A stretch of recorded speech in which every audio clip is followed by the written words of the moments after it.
Ya, saya sering sampaikan niat itu bukan keinginan. Kalau keinginan bahasa Arabnya iradah. Ya, iradah.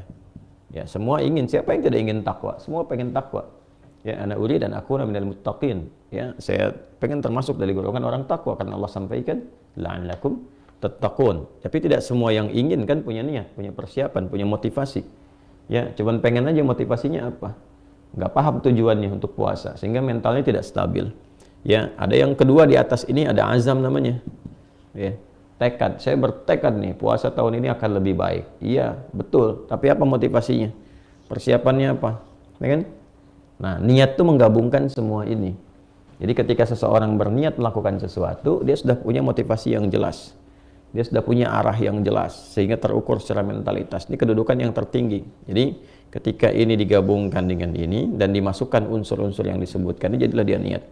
Itulah yang dimaksud lewat sabda Nabi Sallallahu Alaihi Wasallam yang tercantum di dalam Sahih Al-Bukhari misalnya. Kita ambil satu riwayat dulu yang tidak diragukan kualitasnya. Al-Bukhari di kitab yang pertama, kitab Bad'ul Wahyi, topik 1, ya kan? Nomor hadis yang pertama, riwayatnya sahabat Umar bin Khattab radhiyallahu taala anhu. Umar bin Khattab ya, radhiyallahu taala anhu. Baik, langsung saja. Innamal a'malu binniyat. Ya kan? Innamal a'malu, Nabi menyampaikan, binniyat. Nah, ini poinnya.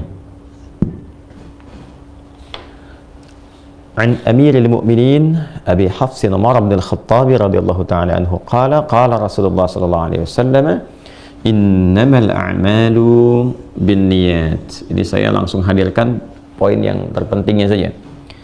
Innama adatul hasri, huruf pembatas yang membatasi semua segala hal dari informasi yang disampaikan, terbatas pada hukum yang terkandung dalam kalimat itu saja.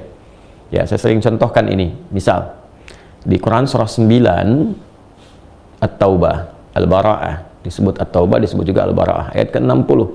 Di situ ada ketentuan tentang zakat dan disebutkan 8 golongan dan dibuka dengan kata innamas sadaqatu lil fuqara wal masakin wal 'amilina 'alaiha wal mu'allafati qulubuhum wa fir riqab wal gharimin wa fi sabilillah wa ibnis sabil. 8 golongan.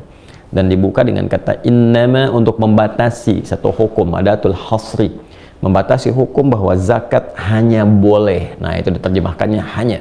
Zakat hanya boleh dikeluarkan pada golongan berikut. Di luar sifat-sifat ini maka nggak boleh. Di luar golongan ini tidak diperkenankan, ya kan? Nah, dengan fungsi yang serupa innama kita menerjemahkan al-a'mal, jamak dari amal. Ini sudah saya tuliskan. Semua perbuatan itu, ya kan, akan dinilai, ya kan, hanya bergantung. Tuh, semua perbuatan itu akan dinilai oleh Allah. Dinilai itu diberikan pahalanya, dinilai berhasil, ya, dilekatkan kebahagiaannya, gitu. Jadi Allah menilai keberhasilan satu amal itu poinnya. Jadi standar penilaiannya adalah standar Rabbani yang diteruskan kepada evaluasi nabawi. Jadi Allah berikan standar, Nabi menjelaskan kepada kita. Ya, jadi menurut manusia mungkin bagus nih. Oh, ada orang puasanya hebat nih. Bisa masih dia puasa tuh kuat, ya. Dia kelihatan sahurnya cukup, kuat puasanya, hebat aktivitasnya, ya kan? Menurut manusia hebat, bagus nih, ideal gitu kan? Tapi ternyata menurut Allah belum tentu bagus tuh. Ya, ada salah arah nih. Ya, tujuannya salah. Dia hanya ingin menunjukkan bahwa dia itu bisa puasa. Dia hanya ingin menunjukkan pada orang-orang bahwa dia kuat. Dia ingin menunjukkan bahwa dia pun bisa sama dengan orang lain bisa puasa. Ah, dia salah niat tuh. Maka yang seperti itu tidak dipandang berhasil. Baik kan? Baik, kembali ke sini.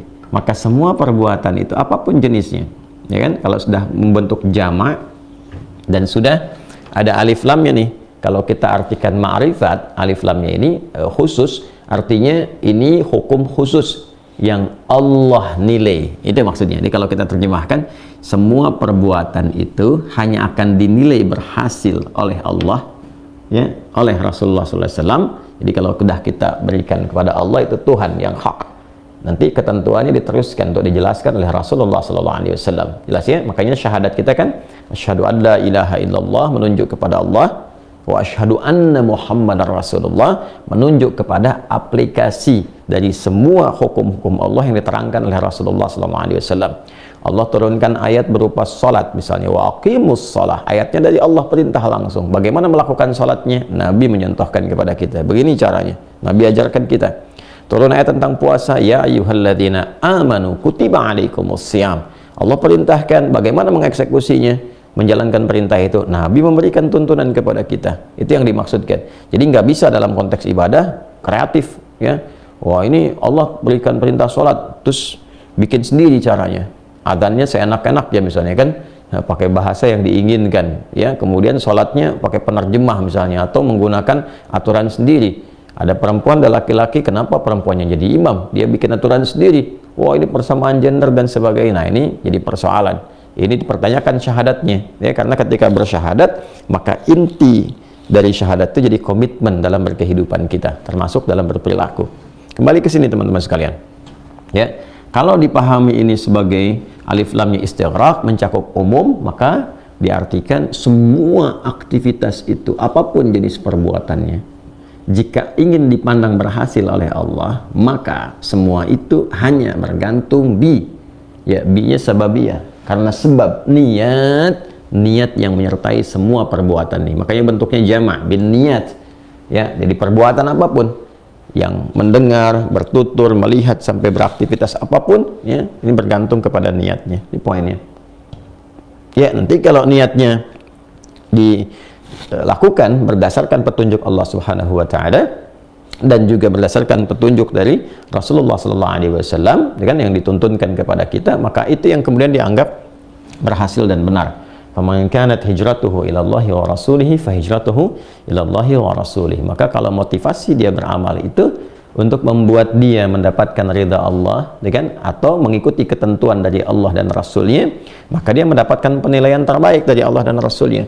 Faman kanat hijratuhu lidunya yusibuha aw imra'atin yankihuha fa hijratuhu ila ma hajara ilaihi. Tapi kalau motivasi dia itu, tujuan dia, kemudian niat dia pada khususnya ditujukan selain karena Allah dan Rasulnya, bisa karena dunia motivasinya, ya kan?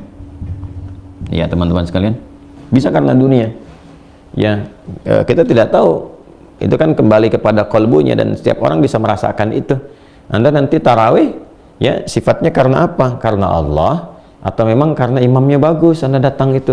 Datang karena ingin imam, mendapatkan imam yang bagus itu kan, dan sebagainya. Betul, secara fikih imam yang bagus itu mesti ada. Sehingga DKM memfasilitasi pilih imam-imam yang baik, yang ketika dia membacakan ayat-ayat Quran ada sentuhan kepada jiwa, menampilkan kehusyuan, sehingga nyaman orang untuk beribadah pada Allah Subhanahu wa taala. Tapi bukan berarti itu untuk menjadi alasan bagi kita untuk memindahkan niat, tidak. Niatnya tetap lillah. Siapapun yang jadi imam, ya bismillah, itu kan saya ikuti karena Allah, saya berjamaah, ya kan?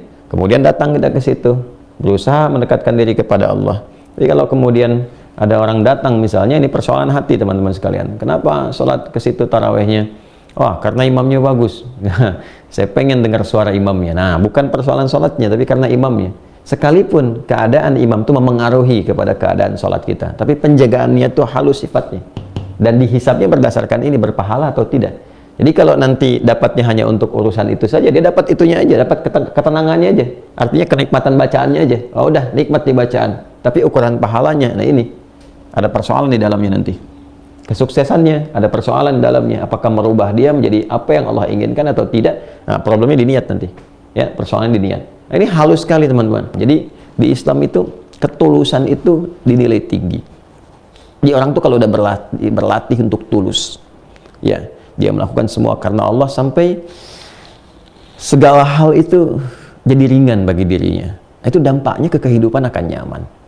Nanti feedbacknya, jadi sisi pancarannya kepada diri kita itu dalam beraktivitas akan lebih nyaman, lebih tenang, jauh dari kekecewaan, karena semua itu sudah tergambarkan, tertuju pada satu titik, ya, titik ketuhanan, hanya kepada Allah saja.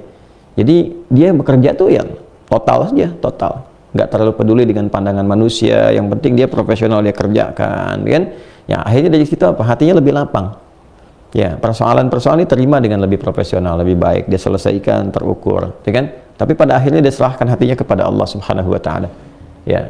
Dari situ Allah berikan hasil yang sesuai dengan ridha-Nya. Ya, jadi tawakalnya tinggi. Ini aspeknya teman-teman sekalian.